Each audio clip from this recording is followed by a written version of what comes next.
Votre fidélité nous honore. Mesdames, Messieurs, bienvenue à cette grande édition du journal sur votre chaîne. Le président de l'Assemblée nationale, Christophe Mbosso-Kodia, appelle le Congolais de bien accueillir le président français Emmanuel Macron, attendu le 4 mars 2023 à Kinshasa. Le speaker de la Chambre basse du Parlement a lancé cet appel à l'issue de sa rencontre ce mardi 28 février 2023 avec l'ambassadeur de la France en République démocratique du Congo. Suivez. Et je dois dire à tous mes compatriotes que la France a toujours été un partenaire traditionnel de la République démocratique du Congo. Il y a eu des moments difficiles dans l'histoire de ce pays et à chaque fois la France, à cette époque-là, s'est trouvée aux côtés de notre pays. Nous avons eu de très très bonnes relations avec la France, qui nous a toujours soutenus durant des périodes d'épreuves. Nous avons eu une très bonne coopération sur le plan scientifique et sur la coopération militaire avec la France.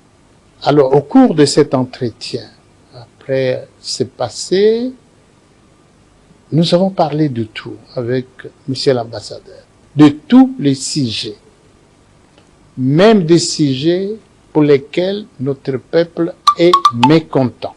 L'embargo et l'obligation de notification sur l'importation des armes. Et nous avons également parlé des efforts qu'a entrepris la France au niveau du Conseil de sécurité pour que cette obligation de notification sur les armes soit enlevée. Maintenant, qu'est-ce que je demande à nous tous, au peuple congolais? Nous devons tirer les leçons du passé, même s'il y a eu des moments d'incompréhension, mais nous devons travailler sur base de ce qui s'est passé, des biens et des mauvais.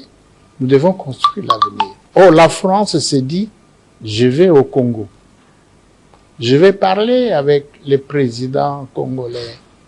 Je vais parler avec les autorités congolaises pour mettre en place une nouvelle coopération stratégique dans plusieurs domaines. Je crois que nous devons travailler pour l'avenir. Nous devons laisser tomber le passé, même si nous devons être prudents pour l'avenir, mais je crois, travaillons pour l'avenir. Le président Macron arrive. Je demande au peuple congolais de bien l'accueillir. De son côté, Bruno Aubert, ambassadeur de la France en République démocratique du Congo, d'indiquer plutôt au sortir de cette audience que la France n'a jamais été hostile à la République démocratique du Congo. Le pays d'Emmanuel Macron a toujours soutenu la République démocratique du Congo. Il est au micro de Gisèle Itoko. L'objectif de la visite, c'est d'abord d'échanger avec le président Mbosso, le président de l'Assemblée nationale. Ce n'est pas la première fois. Nous avons coutume d'échanger très franchement et très amicalement. Et il est vrai qu'en ce moment, le contexte est un peu particulier, du fait de la visite prochaine du président de la République, du fait aussi de la tension qui règne à l'Est, qui suscite notre préoccupation. Et donc il était important de pouvoir échanger ensemble sur le contexte actuel. Et je suis venu aussi rendre compte, en quelque sorte, expliquer un peu en amont au président Mbosso l'esprit qui préside à la visite du président de la République française bientôt à Kinshasa, et je dirais au caractère, au fondement stratégique de notre relation, qui s'inscrit dans l'histoire, mais aussi dans le présent, et avec beaucoup de projets pour l'avenir. C'est un esprit d'amitié. Il va rester ici 24 heures, nous avons beaucoup de projets en commun, et il sera question de nombreux sujets, aussi bien de coopération militaire, aussi bien de coopération culturelle, de projets et de partenariats économiques, d'enseignement supérieur et de recherche. Donc nous voulons tirer en avant notre relation vers l'avenir au bénéfice des populations du Congo. La France n'a jamais été hostile à la République démocratique du Congo. La France a toujours été en soutien de l'unité, de la souveraineté, de l'intégrité territoriale du Congo. Nous avons toujours travaillé dans ce sens au Conseil de sécurité des Nations Unies.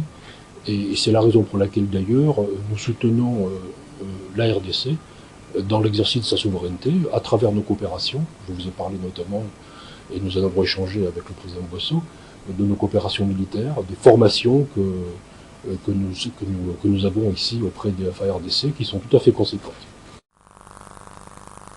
Et pour clore ces chapitres, le président français Emmanuel Macron sera en visite de travail à Kinshasa ce 4 mars 2023. Une visite qui n'apportera rien en faveur de la République démocratique du Congo, estiment les Kinois interrogés ce mardi 28 février 2023 par nos reporters Naomi Kabengele, Zaverienne Zameya et Suzy Mozengo. La plupart des Kinois interrogés sur l'arrivée à Kinshasa du président français Emmanuel Macron espèrent rien attendre de ces derniers, car désavoués, disent-ils, à Bangui, Bamako et Djamena à cause de sa politique extérieure qui n'offre rien aux pays africains sur les volets économiques et sécuritaires. Bon, personnellement, je n'attends rien de lui parce que, à mon avis, ce sont des gens qui jouent double G.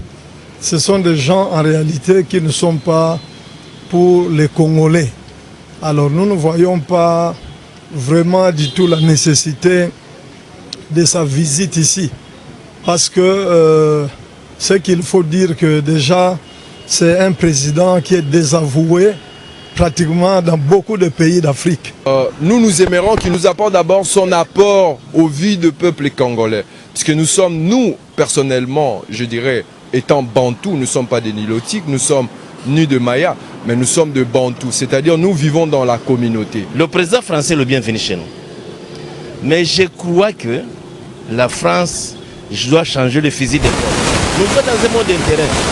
Je ne vois pas ce que le président Macron peut gagner au Rwanda par rapport à ce qu'il peut gagner au Congo. Il est le bienvenu.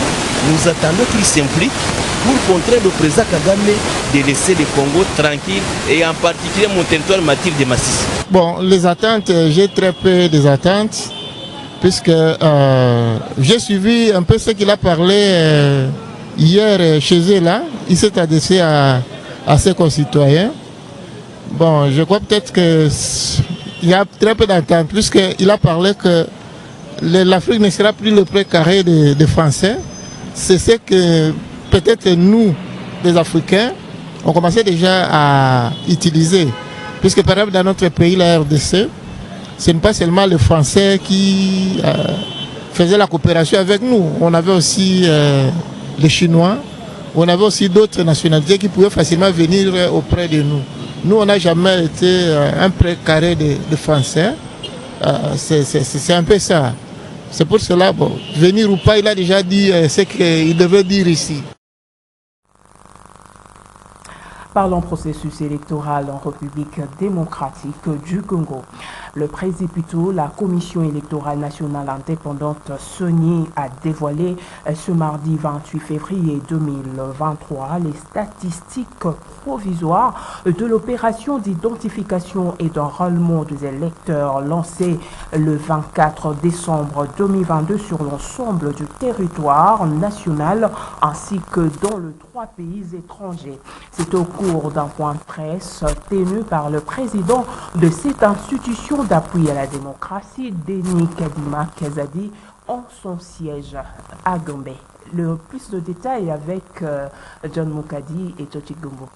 Sur un total estimatif de 49 382 552 électeurs attendus, le rapporteur de la CENI, Patrice Nseya, avance un bilan du monitoring effectué le 26 février de 25 331 717, soit 51,2% des personnes déjà détenteurs des cartes d'électeurs, parmi lesquelles elle compte 13 114 171 hommes et 12 217 546 femmes. En ce qui concerne les processus dans chacune des 3 aires opérationnelles, le résultat provisoire se présente comme suite. Première aire opérationnelle, nombre de centres d'inscription prévus, 9 200. Nombre d'électeurs attendus, 18 694 542. Nombre d'enrôlés à ce jour, 18 346 235, soit 98%. Hommes, 9 508 758. Femmes, 8 837 477. Deuxième ère opérationnelle, nombre des centres d'inscription prévus, 7666. Nombre des centres d'inscription opérationnels, 6527, soit 85%. Nombre d'enrôlés à ce jour, 6 53 581, soit 39%. Hommes, 3 58 976 et femmes, 2 994 605. Troisième ère opérationnelle, nombre des centres d'inscription prévus, 5354. Nombre des centres opérationnels, 2723, soit 51%. Nombre d'électeurs attendus, 15 214 539. Nombre de personnes enrôlées, 931 901, soit 10%. Hommes, 549 437 et femmes, 385 464. Pour ce qui est des Congolais résidant à l'étranger, excepté le Canada où l'enrôlement a démarré ce mardi 28 février, les statistiques indiquent ce qui suit. Statistiques de l'Afrique du Sud, 1475 hommes enrôlés et 865 femmes enrôlées. Nombre de personnes enrôlées à ce jour, c'est bien 2340 personnes. Statistiques de la Belgique, 1628 hommes et 994 femmes. Nombre de personnes enrôlées à ce jour, 2632. Statistiques de la France, hommes, 2881 et femmes, 1753. Nombre de personnes enrôlées, 4634. Statistiques des États-Unis d'Amérique, hommes 28 et femmes 20. Nombre d'enrôlés à ce jour, 48. Par ailleurs, la CENI renseigne qu'en plus du délai de prolongation dans la première ère opérationnelle, la clôture définitive des bureaux est effective dans 83% des centres d'inscription, seuls les 17% des centres qui ont encore des requérants ayant reçu de jetons et se trouvant sur la file d'attente. Toujours processus électoral en République démocratique du Congo, la population tchopolaise est appelée à s'approprier le processus électoral en cours à travers l'opération d'identification et d'enrôlement de la population en vue d'opérer un choix judicieux aux prochaines élections en République démocratique du Congo. Voilà l'essence de la démarche organisée le week-end dernier par le 100% Bemba, coordination provinciale de la Chopo. Enoch Sefou, on a profité pour déposer un mémorandum au gouverneur de la Chopo pour exprimer son soutien à ses actions en faveur de la population. Un reportage de Fissongale et Georges Libengue. Conscient des enjeux politiques de l'ère en RDC, la coordination provinciale des 100% Bemba Chopo, structure d'appui au mouvement de libération du Congo, le MLC, du chairman Jean-Pierre Bemba Gombo, tient à ce que chaque fils et fils de cette province ait sa carte d'électeur lors de l'opération d'identification et d'enrôlement des électeurs, vu d'opérer un choix judicieux aux prochaines élections prévues en décembre de cette année. Ainsi, pour sensibiliser ces derniers à la dite opération, une grande marche a été organisée le week-end dernier par la coordination des 100% Bemba Chopo. Marche voulue également comme une marque de soutien aux actions du gouvernement provincial pour lesquelles Enoch Sefou, coordinateur des 100% Bemba, a lu le mémorandum de sa structure devant le gouverneur de la dite province. L'un des moyens d'arriver à ces changements, tant prônés par le chef de l'État, Félix Antoine Tshisekedi Tshilombo, ce sont les élections. Et pour y arriver, car c'est un processus, tout débute par l'enrôlement de la population. Prévu pour la province de la Chopo et tous les secondaires, c'est 16 février 2023 par la CENI, la coordination provinciale des 100% Bemba Chopo, structure au sein du mouvement de libération du Congo, parti cher au président Jean-Pierre Bemba Gombo, appelons par ce message la population burundaise à se préparer pour s'enrôler massivement pour mieux préparer les élections en vue de se choisir les bons dirigeants de leur choix. Chopolaises et Chopolais, les changements c'est maintenant. Et ce changement dépend du choix de chaque citoyen. Les Tchopolais doivent s'approprier le processus électoral en cours à travers déjà l'opération d'identification et d'enrôlement des électeurs, tel est le vœu des 100% Bimba et de son coordinateur Enoch Sefou, qui par la même occasion a invité cette population à s'enrôler massivement. Et puis l'ASBEL, citoyen, mouvement citoyen, dressons nos fronts, a adhéré le week-end dernier au parti politique Bloc Uni pour la Renaissance et l'émergence du Congo-Burek de Julien Paluku, ministre de l'Industrie. La cérémonie a eu lieu au siège de cette formation politique sur l'avenue de l'enseignement à Kassavubu. Occasion pour le président de cette ASBEL, Fanfan Massiatima, de parler de sa volonté de travailler pour l'amélioration de conditions de vie de la population. Suivez. C'était en présence de plusieurs membres du mouvement citoyen Dressons nos fronts, du président Fanfan Massiatima en défi, que cette adhésion massive a lié au sein du parti politique Bloc Uni pour la Renaissance et l'émergence du Congo-Burek, en sigle, parti cher à Julien Paluku Kaongia, ministre de l'Industrie.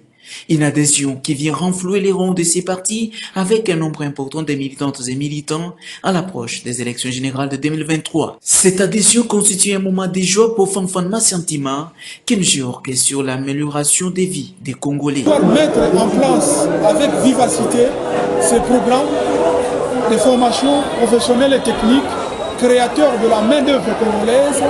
Demain, nous aurons une génération de travailleurs, une génération qui va permettre à ce que le pays puisse se développer demain, que nous ayons des industriels demain, parce que c'est grâce à la main-d'œuvre que nous avons les véritables industriels. Et 70% des jeunes sont chômeurs parce qu'ils n'ont pas appris. Parce que si vous n'avez pas appris, vous n'aurez quel job? Il faut former les jeunes, c'est ça l'avenir. Vous ne pouvez pas donner du travail à ceux qui n'ont pas appris. Là, c'est la base, c'est le début.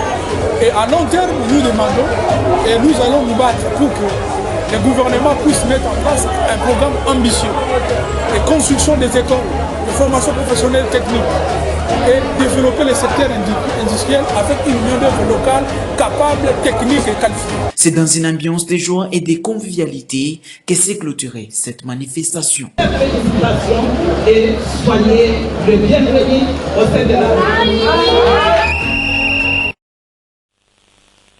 Parlons autre chose. À présent, quel est l'apport de l'Église dans la restauration de la paix à l'est de la République démocratique du Congo? À cette question, le pasteur Jean-Pierre Mongaza du Centre communautaire chrétien pour l'adoration affirme que l'Église a toujours prêché l'unité de la nation, un message suivi par la population et qui a barré la route au plan de balkanisation du pays par les ennemis. Bob Zamba pour le reportage. L'Église a toujours prêché l'unité, la communion, une cohabitation pacifique sans lequel le pays serait déjà balkanisé, telle est la réponse du pasteur Jean-Pierre Monganza du Centre communautaire chrétien pour l'adoration. À la question de savoir l'apport de l'Église en vue de la restauration de la paix à l'est du pays. Ni était le fait qu'ils ont trouvé un pays uni, ils ont trouvé une nation. En tout cas, ces pays seraient déjà balkanisés. Ça, c'est quelque chose qui échappait à leurs analyses. Ils croyaient qu'aussitôt fait, aussitôt arrivé, aussitôt fait. Mais ils ont trouvé une résistance farouche par rapport à l'unité que ce pays ou ce peuple se sent redevable. Donc l'unité du pays, c'est ce qui a fait l'échec de tout ce qui est projet jusqu'aujourd'hui de balkanisation de notre pays. Élu de l'amour de la patrie. Et j'ai toujours dit que l'Église est toujours du côté de la vérité. L'Église n'est jamais au milieu du village comme on dit, non.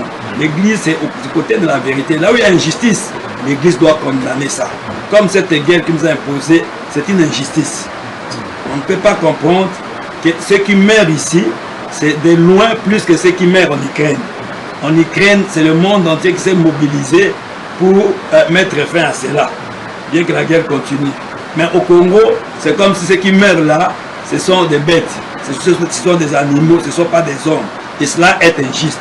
Et ça, l'Église ne peut pas accepter, l'Église ne peut pas se taire et laisser passer. Non, l'Église doit réveiller les consciences des Congolais pour résister à ça. Ça, c'est la charge de l'Église. Et c'est pourquoi je dis toujours que les autorités du pays peuvent s'appuyer sur l'Église pour faire passer ces messages. Parce que c'est nous, les pasteurs, qui sommes en contact avec le peuple. Parlons société à présent, la scène macabre que la population quinoise a assistée dans la commune de Ndjili où un chien pitbull avait tué une fillette d'une année continue à faire réfléchir sur la responsabilité du propriétaire d'un animal de compagnie si celui-ci commet de dégâts matériels ou physiques, une responsabilité souvent ignorée par plusieurs. À ce sujet, Zaverienne Zameya et Bob Zamba ont tendu le micro à un juriste, Maître Victor Ebenia Molongi, pour les éclaircissements. Suivez. En adoptant un chien, son propriétaire s'engage à assurer un certain nombre de devoirs et des responsabilités envers l'animal, mais aussi envers la loi. Et quelle est donc la responsabilité du propriétaire d'animal de compagnie, ici celui-ci commet des dégâts matériels ou physiques? Maître Victor Ebenia Molongi répond. En matière d'élevage, la loi a pris des dispositions. Ce qui se pose dans notre pays, nous avons des textes de loi, mais le problème se pose au niveau de leur exécution. Et dans les cas d'espèce, il y a une loi, je crois, de 1934, qui a organisé notamment l'élevage, le fait d'avoir des animaux domestiques. Et cette loi a précisé que non, si vous avez un chien, il doit d'abord être identifié. C'est-à-dire, si vous avez un animal, il faut l'amener à la police ou au bureau du territoire. Et là, nous sommes dans les circonscriptions urbaines, c'est-à-dire dans des villes. Donc, tout chien doit être identifié. Et quand vous venez au niveau de la police, on va vous remettre une médaille numérotée. Et il y a aussi des frais à payer là-dessus. Et quand vous avez un chien, le chien doit toujours être attaché. On ne peut pas laisser le chien aller divaguer. La loi a précisé ça.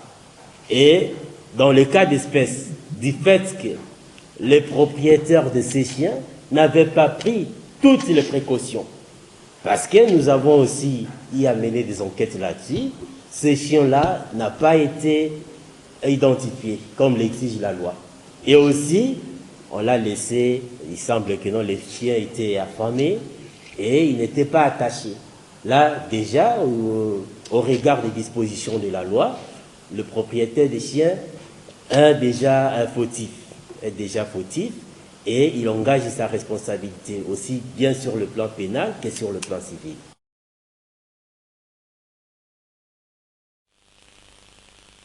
En plus bref, sachez que l'humanité a célébré ce mardi 28 février 2023 la journée internationale de maladies rares, une maladie qui touche moins d'une personne sur 2000. Plus de 70% sont de maladies génétiques. La journée est une occasion de rappeler qu'il en existe plus de 7000 et de soutenir de malades et leurs familles dans l'accès au diagnostic et une prise en charge sociale et médicale de qualité. Parlons à présent sport avant de nous séparer. La Fédération congolaise de football, l'association FECAFO, FECOFA plutôt a rendu public la pré-liste de la double confrontation entre la République démocratique du Congo et la Mauritanie prévue au mois de mars pour de la 3e et 4e journée des éliminatoires de la Coupe d'Afrique de Nations CAN et Côte d'Ivoire 2023. Cette liste comprend 6 nouveaux joueurs qui vont retrouver la tanière de l'équipe nationale. John Mukade. 6 nouvelles arrivées dans la liste des joueurs présélectionnés par la FECOFA pour la double confrontation entre la RDC et la Mauritanie, un match comptant pour la 3e et la 4e journée des éliminatoires de la Coupe d'Afrique des Nations CAN Côte d'Ivoire 2023. Il s'agit de Aldo Kaloulou des Souchou, Peter Rouané des Châteauroux, Christian Kintombi des Samlozen, Gatin Luamba Lora des Samson Sport, Tristan Mouyumba de Gunkamp et Salem Bakata de Aris Salonique. Et 4 autres marquent les retours en sélection nationale. Il s'agit de Pelim Panzou de Litton Town, Aaron Chibola de AL Limoncel, Jordan Ikoko et Cédric Bakambou, ainsi que de 4 sociétaires de la Ligue nationale de football Inafoot, à savoir Siadibajo de Tupisa Mazembe, Miché Mika et Ikoyo Iyembe de Sintolo Lupopo, ainsi que Hervé Lomboto de Dancler Motema Pembe. Parmi les autres présélectionnés, on retrouve entre autres Demersi Moukoko Amale,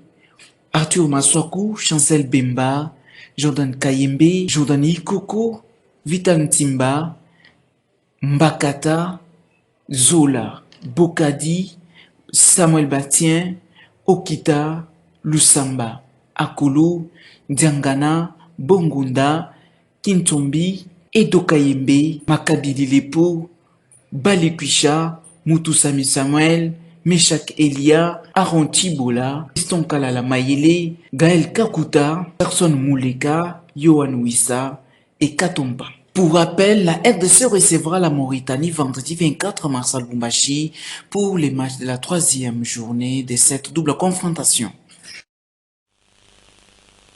Ce journal est terminé, mesdames, messieurs. Merci de l'attention soutenue. Je vous retrouve demain avec ces mêmes plaisirs. Au revoir.